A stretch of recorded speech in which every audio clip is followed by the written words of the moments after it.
tous. Je vous remercie d'être présent à cette conférence. Je me présente, je suis Clémence Bourset, je suis directrice commerciale chez Solstice, en charge des projets d'ombrières photovoltaïques sur tout le territoire national. Aujourd'hui, je vais vous parler donc prioritairement de sujets parking. Ce sont des éléments qui vont être amenés à être beaucoup transformés dans l'avenir, avec des usages électriques qui vont augmenter, mais également des réglementations sur lesquelles il y a des enjeux forts de mise en conformité pour un certain nombre d'acteurs. Donc je vais vous présenter aujourd'hui tous ces sujets-là, la partie réglementaire, la partie investissement, également ce qu'on est capable de vous proposer comme solution produit. Et puis je serai évidemment à votre disposition pour répondre aux questions que vous pourriez avoir à la suite de cette présentation. Donc les parkings, ils vont effectivement beaucoup bouger dans les années à venir parce qu'ils s'inscrivent dans un contexte sur lequel on cherche des espaces pour fabriquer davantage d'énergie électrique. Il y a des enjeux forts d'autonomie nationale énergétique, d'augmenter notre production propre d'énergie électrique dans un contexte où la consommation également d'énergie électrique va évoluer sur les prochaines années, avec notamment, ça a été évoqué sur la conférence précédente, mais des usages liés à l'électrification des flottes et la recharge des véhicules électriques, donc qui vont venir amener des besoins complémentaires en fourniture d'énergie électrique. Donc c'est dans ce contexte-là et dans un contexte donc de besoin de production et davantage d'autonomie énergétique, avec aussi l'historique qu'on a pu connaître il y a quelques années au moment de la guerre en Ukraine, avec des enjeux d'autonomie énergétique du pays. Donc dans cet enjeu-là, dans ce contexte-là, l'État a souhaité pousser un certain nombre de surfaces comme étant des vecteurs complémentaires de production d'énergie, et notamment les parkings. Donc en 2023, il y a la loi APER, accélération de production des énergies renouvelables, qui est sortie et qui vise donc un certain nombre de surfaces pour venir créer des vecteurs complémentaires de production d'énergie, dont les parkings. On a attendu un certain nombre de temps le décret d'application qui est sorti en novembre de l'année dernière et qui donc acte les éléments réglementaires par rapport à la transformation de ces surfaces-là. Donc pour vous donner un petit peu plus de concret par rapport à ce contexte réglementaire, cette loi APER, elle impose quoi? Elle impose de couvrir les surfaces de parking à hauteur de 50% d'ici 2026 ou 2028 en fonction de la taille du parking. Donc les plus gros parkings, les parkings de plus de 10 000 m2 doivent être couverts avant juillet 2026, donc autant dire demain, ça va arriver très très vite. Et les parkings compris entre 1500 m2 et 10 000 m2, eux, ils ont jusqu'à juillet 2028 pour être mis en conformité. Pour vous donner quand même comme ça rapidement un ratio, un parking de 1500 m2, donc l'obligation réglementaire sur les parkings existants démarre à 1500 m2. 1500 m2, c'est à peu près 60 places. Voilà, pour vous donner un petit peu de visibilité. Donc les parkings existants, ils sont concernés à partir de 1500 m2. Les parkings neufs en construction ou en rénovation lourde, eux, ils sont concernés à partir de 500 m2, donc à partir de 20 places, donc ça arrive très très vite. Et on appelle rénovation lourde, concrètement, à partir du moment où on reprend par exemple toute la couche de roulement d'un parking, on considère que c'est une rénovation lourde. Et la notion de rénovation lourde de parking, elle est considérée sur une période de 15 ans. Et à partir du moment où il y a plus de 50% du parking qui a été rénové, dans ce cas-là, il entre dans le cadre de ce contexte réglementaire des 500 m2. Dans la méthode de calcul, c'est souvent des sujets soumis à interrogation de la part des clients qu'on accompagne sur ces projets-là. Comment on calcule vraiment la surface d'un parking? Qu'est-ce qui est pris en considération? Qu'est-ce qui n'est pas pris en considération? Globalement, on va considérer la surface du parking, des entrées aux sorties du parking, places et voies de circulation. Et on va venir soustraire de ce calcul-là tous les espaces verts, les zones de livraison et de stockage de marchandises, mais également, alors ça c'est plutôt pour les surfaces on va dire commerciales, les zones qui vont servir de chapiteaux temporaires, par exemple si vous avez sur un parking de moyenne surface des des chapiteaux pour vendre les sapins l'hiver ou peu importe le sujet. Ces zones-là, comme elles sont considérées comme des zones ERP, elles ne peuvent pas être couvertes et elles devront respecter une certaine distanciation avec les ombrières. Donc ces zones-là qui servent de chapiteaux temporaires sont exclues du calcul. Sont également exclus de la conformité les sites qui sont déjà couverts, les parkings qui sont déjà couverts à 50% par des arbres. Alors ce sujet des arbres, je vais y rester un petit moment parce que c'est un sujet complexe sur lequel on a aussi beaucoup de questions. Initialement dans la réglementation, c'était uniquement si le parking était déjà couvert à 50% par des arbres qu'il n'était pas concerné par la réglementation. Dans le texte de loi qui est sorti en fin d'année dernière, il laisse la possibilité aux propriétaires de parking de couvrir jusqu'aux échéances qui sont marquées ici. Si l'arbre est déjà couvert, je vais vous donner un exemple, à 30% d'arbres et qu'il n'y a pas d'usage local pour consommer de l'électricité par exemple, bah vous avez la possibilité de compléter cette couverture par des arbres complémentaires jusqu'à couvrir 50% de votre parking. La couverture de 50% du parking pour les arbres, elle est considérée comme un arbre pour 3 places et avec des arbres considérés à canopée large à leur maturité. Donc par exemple, si vous avez sur vos parkings des ifs, des choses comme ça ne fonctionne pas parce qu'on sait que c'est des arbres qui vont peu se développer et qui vont globalement pas générer un ombrage très fort. Voilà. Je serai à votre disposition si vous avez d'autres questions sur le sujet arbre, parce que c'est souvent un sujet sensible. Sont également exonérés de la conformité par rapport au parking les sites classés. Ça ne veut pas dire qu'ils ne feront pas. On a certains sites classés qui nous sollicitent quand même pour couvrir, mais généralement, il y a des enjeux architecturaux un petit peu différents. Donc, on va travailler autour d'une conception produit bien particulière pour être validée, par exemple, par les ABF quand on est sur une zone concernée de ce type-là.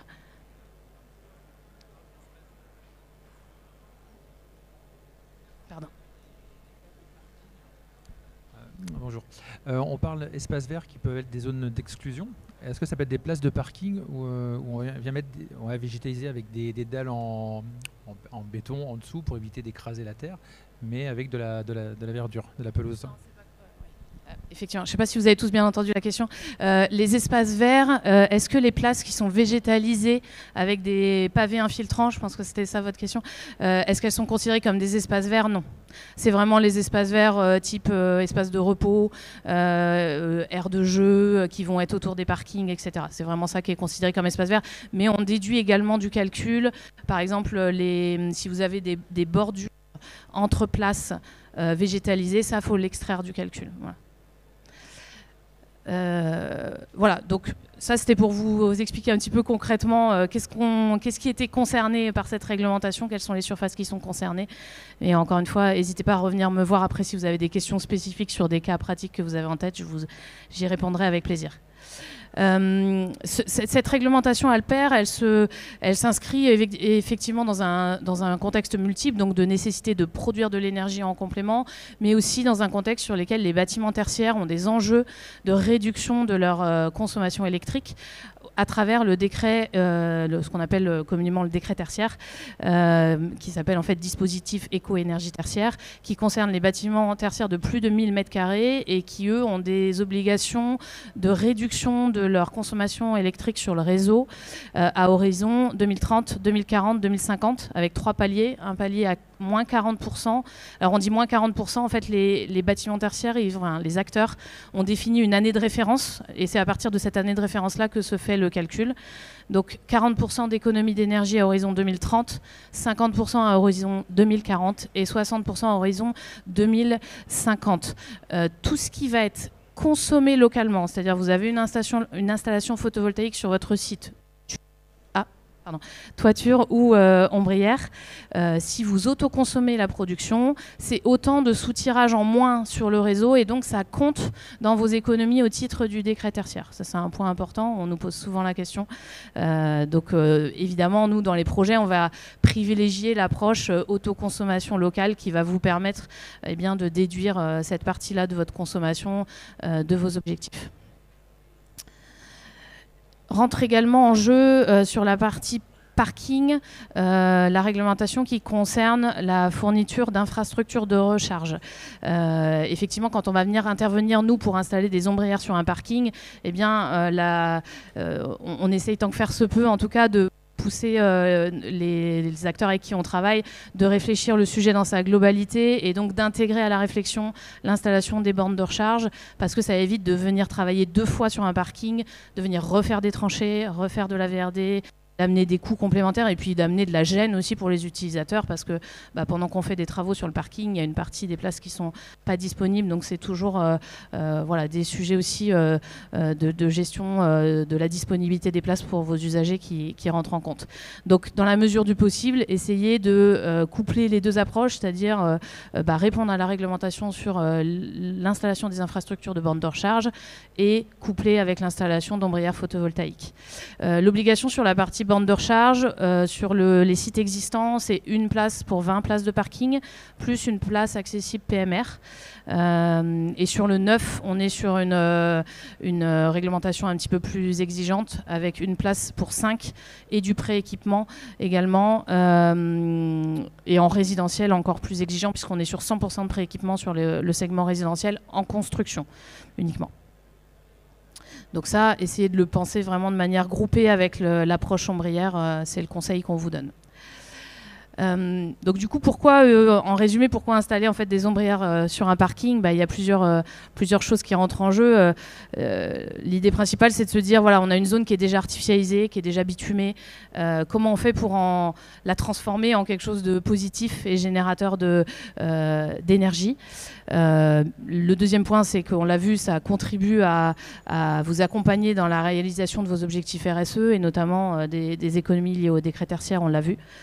Ça vous permet de bénéficier d'une énergie locale décarbonée et aussi de vous donner une sorte de bouclier tarifaire et un engagement. Une fois que vous vous projetez sur une installation en ombrière, vous savez l'électricité que vous allez consommer de cette installation, vous êtes capable de savoir sur 20 ans quel est le coût que ça va représenter. Ça vous permet aussi d'avoir une visibilité sur vos achats énergie à long terme, en tout cas sur une partie de votre consommation. Voilà, donc voilà les 4 points qui nous paraissent importants à avoir en tête sur les projets d'ombrière.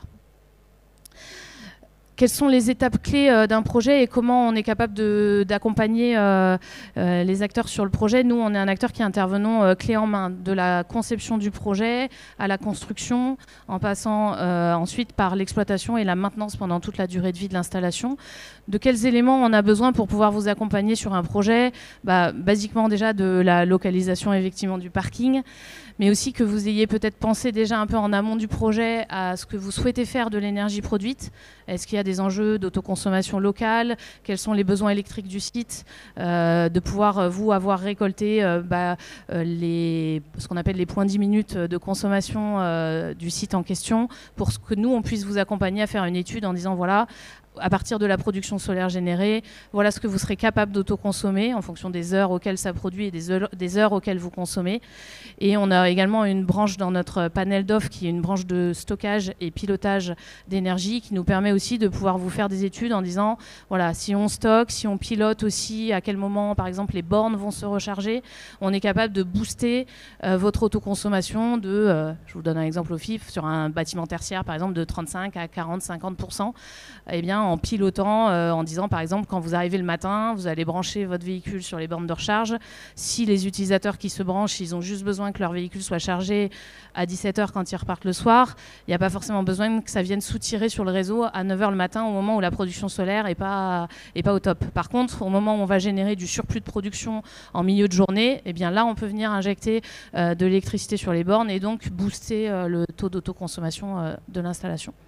Donc voilà, ça c'est des éléments qu'il faut réfléchir un petit peu en amont pour qu'on puisse vous accompagner de la meilleure manière possible sur votre projet.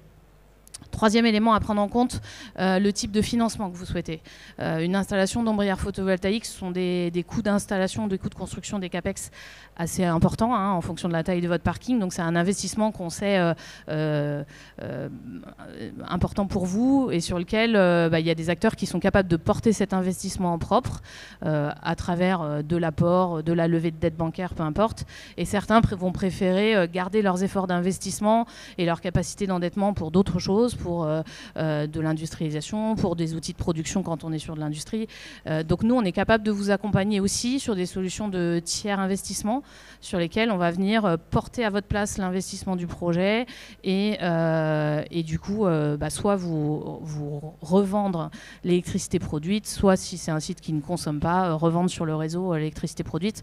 Je reviendrai juste après sur le montage en tiers investissement un petit peu plus en détail pour vous donner un petit peu plus de clés de compréhension sur ce sujet-là. Mais en tout cas, ça fait partie des sujets qu'il faut penser en amont du projet pour savoir qu'est-ce que vous privilégiez comme mode de financement sur l'opération.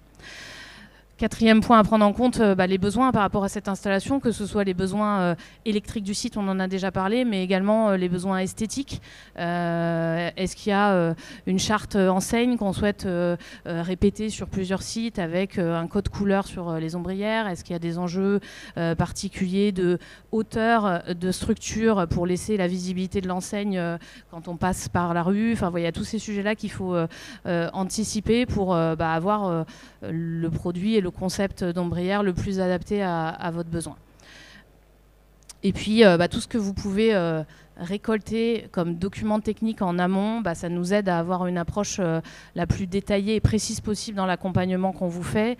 Une ombrière, elle vient s'installer sur un sol, donc la qualité du sol sur lequel on va se retrouver a une importance non négligeable. Donc s'il y a déjà une étude de sol qui a été faite, même au moment de la construction, même si elle est un peu ancienne, ça peut quand même nous aider à évaluer sur quelle typologie de sol on va se retrouver, à avoir un dimensionnement précis de l'installation. Si vous avez également de disponibles les schémas électriques du site sur lequel on souhaite se raccorder pour qu'on puisse étudier la compatibilité des postes électriques et de quelle manière être capable de se raccorder électriquement sur votre site. Tout ça, c'est des éléments, le plus tôt vous nous les fournissez en amont, le plus précise sera notre analyse et notre approche du projet. Voilà, comme je vous disais, après, nous, chez Solstice, on vous accompagne clé en main. C'est-à-dire qu'on est capable de gérer l'intégralité du processus, les autorisations d'urbanisme pour votre compte, les demandes de raccordement pour vous. Il peut y avoir le financement bancaire en fonction de votre souhait, on y revient juste après. Voilà, toute la partie études, visa, approvisionnement, construction, et on va jusqu'à la partie exploitation, maintenance. On a nos propres équipes de maintenance sur tout le territoire pour s'assurer de la bonne performance de la centrale pendant toute la durée de vie de l'installation. Ce qu'on a développé aussi en interne, comme je vous le disais, on est capable de vous accompagner sur des structures sur mesure. On a 35 personnes dans notre bureau d'études chez Solstice qui conceptualisent les projets d'ombrière pour vous. Mais on sait aussi qu'un projet d'ombrière, c'est un projet qui peut être long. Historiquement, entre une prise de décision et une réalisation de chantier, on était sur des projets qui étaient entre 12, 14, 18 mois parfois. Et au regard de l'enjeu au moment de la loi APER, ce qu'on a décidé chez Solstice, c'est d'avoir aussi une approche un petit peu plus industrielle du sujet. C'est-à-dire qu'on a décidé de verticaliser et d'intégrer chez nous un concept produit. Donc on a créé notre propre charpente ombrière qui est compatible avec 95% du territoire. C'est-à-dire que cette charpente, on sait qu'elle correspond aux enjeux de structure et aux normes Eurocode de 95% du territoire. Ce qui nous permet de la gérer sur stock, de l'avoir sur étagère et donc d'être capable, sur un projet d'ombrière, de se dédouaner du temps d'étude de conception de la charpente, plus du temps de fabrication, ce qui veut dire économiser en moyenne entre 3 et 6 mois sur un projet de construction d'ombrière. Donc voilà, c'est une de nos solutions, c'est pas la seule, on sait aussi bien sûr faire de la conception sur mesure, de l'ombrière bois, plein d'autres choses, mais en tout cas, on a souhaité avoir dans notre panel d'offres pour accompagner nos clients cette possibilité-là qui permet de raccourcir de manière drastique les délais de mise en œuvre des projets d'ombrière. Voilà, donc, et là vous avez l'exemple, celle-ci a été installée il y a quelques mois à Apoigny. Donc on est vraiment sur la charpente, on va dire classique telle qu'on l'imagine, en T, en galvanisation à chaud, avec possibilité derrière de la personnaliser au souhait, avec du thermolacage, de l'habillage bois. On peut y ajouter, elle a été prévue, pré-percée d'origine pour pouvoir accueillir les bornes de recharge, ce qui évite devoir remettre des plots au sol pour installer vos bornes de recharge. Voilà, donc elle a été conçue dans une approche approche intégrée de solutions pour vous accompagner de la meilleure manière et avec forcément avec l'industrialisation, des optimisations de coûts intéressantes pour vos projets. Voilà, ces caractéristiques, on les voit ici. Donc, elle est gérée sur stock. Elle a une hauteur en point bas de l'ombrière comprise entre 3 mètres et 3,50 mètres en fonction de la profondeur à laquelle on va devoir implanter notre platine de fixation. Donc ça va être lié à la qualité, à la structure de votre sol et à la planéité de votre sol. Donc en fonction de ces données-là, on aura un poids bas qui va être compris entre 3 mètres et 3,50 mètres. Elle est en configuration double T comme ça, en 7 panneaux. Elle existe aussi en 6, on va dire en papillon, en Y, ce qui permet de pouvoir récupérer les eaux pluviales au centre et de garder, par exemple, une noue végétalisée au milieu entre les places. Et la conception en Y nous permet aussi d'adresser, par exemple, des parkings existants qui auraient une exposition est-ouest. Et donc, de pouvoir maximiser le productible avec toutes les périodes de la journée de production solaire. Voilà, et elle existe bien sûr en déclinaison monoplace pour les zones de parking qui sont avec une place simple. Je reviens du coup sur le sujet du financement. Donc on l'a vu, 2 grandes possibilités sur les projets d'ombrière, soit un financement en fonds propres, soit un financement via un tiers investisseur. Qu'est-ce qui va changer dans ces 2 configurations? Dans la configuration fonds propres, la centrale, c'est votre propriété, c'est vous qui avez investi sur l'installation. Dans le cas du tiers investissement, c'est la propriété du tiers investisseur à travers la création d'une SPV pour le projet qui va porter le financement total de ce projet. Sur l'investissement requis, en fonds propres, c'est vous qui le portez en totalité. Alors généralement, il est rarement porté en totalité sur du fonds propre, mais souvent partiellement avec, on va dire, entre 10 et 20% de fonds propres, et le restant étant de la levée de dette bancaire qui s'amortit avec les revenus de la production solaire. Sur le tiers investissement, l'investissement il est porté par le tiers investisseur, donc dans ce qui nous concerne par Novengo, mais vous pouvez aussi, on le fait de plus en plus, être co-investisseur dans l'installation. On peut faire des formes de, si on veut, de joint venture sur le projet, vous permettant de participer au capital et donc de participer aux décisions et de garder aussi en partie la main sur votre foncier. Donc ça peut être une solution intermédiaire qui peut être intéressante pour vous. Voilà, la portée de coût, elle est effectivement chez vous quand vous êtes en fonds propres et intégralement chez le tiers investisseur quand on est sur un format de tiers investissement. L'engagement, côté fonds propres, on est sur un contrat de construction, puis un contrat de maintenance sur la partie exploitation. Et sur la partie tiers investissement, on va être soit sur un bail civil pour un acteur tertiaire, industriel ou autre, soit sur ce qu'on appelle une COT, sur un acteur public, donc une convention d'occupation temporaire du lieu. Et en général, on est sur des durées comprises entre 20 et 30 ans pour être en capacité d'amortir le coût de l'installation. Point important que je n'ai pas dit là, quand il y a un tiers investisseur, quand on investit pour vous sur la centrale, vous pouvez quand même consommer l'électricité produite. Dans ce cas-là, on formalise ce qu'on appelle un contrat de mise à disposition de l'énergie produite. Et donc, on vient on va dire, vendre l'équivalent du mégawattheure produit via une redevance. Donc, vous pouvez quand même bénéficier de l'autoconsommation et pouvoir déduire les consommations au titre du décret tertiaire. C'est une possibilité également. On n'est pas obligé de faire forcément que de la revente. Voilà, durée d'engagement, j'en ai parlé. Et à la fin du contrat, en tiers investissement, ce qui se passe, c'est que généralement, on vous cède l'installation à l'euro symbolique, puisque l'installation, elle est amortie à ce moment-là. Et donc, soit on vous la cède à l'euro symbolique, soit vous nous demandez de la démanteler. Et dans ce cas-là, c'est intégré dans notre bordereau prévisionnel d'investissement, les coûts de démantèlement de fin de projet.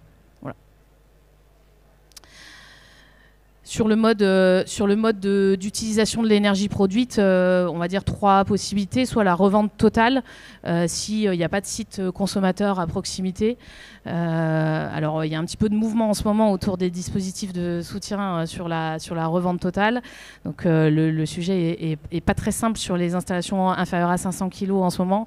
En revanche, sur tout ce qui est supérieur à 500 kg, on est sur un mécanisme de soutien à eau creux sur lequel on vient candidater à un certain tarif pour avoir une garantie de rachat de l'électricité produite pendant 20 ans à un tarif fixe. C'est ce qui permet derrière de faire les plans d'investissement. L'autoconsommation totale, donc là ça vous fait, comme je disais tout à l'heure, un bouclier tarifaire sur une partie de votre électricité consommée sur le site. Vous avez la visibilité pendant 20-30 ans du coût de l'énergie produite sur l'installation. Et puis dans le cas d'un site qui ne serait pas en capacité de consommer l'intégralité de la production, eh bien, y a des mécanismes d'autoconsommation avec revente de surplus en soutien pour la partie non consommée. Voilà, on le voit, les équilibres de projet, ils vont évidemment être un petit peu différents en fonction de la localisation géographique de l'installation et en fonction du coup du productible sur la zone de France concernée. Donc on aura des équilibres un petit peu plus complexes sur la zone nord et est de la France. Et puis plus on va descendre vers le sud, plus on va avoir effectivement un productible intéressant. Et donc on va avoir un temps d'amortissement de l'investissement plus court et un coût de l'énergie produite plus faible. Voilà, ça c'est le fonctionnement même du solaire. Pour vous en dire un petit peu plus sur le groupe Solstice et comment on peut vous accompagner sur vos projets, on est 330 collaborateurs aujourd'hui dans le groupe, répartis sur l'ensemble du territoire. 88 millions de chiffre d'affaires sur l'année qui vient de s'écouler.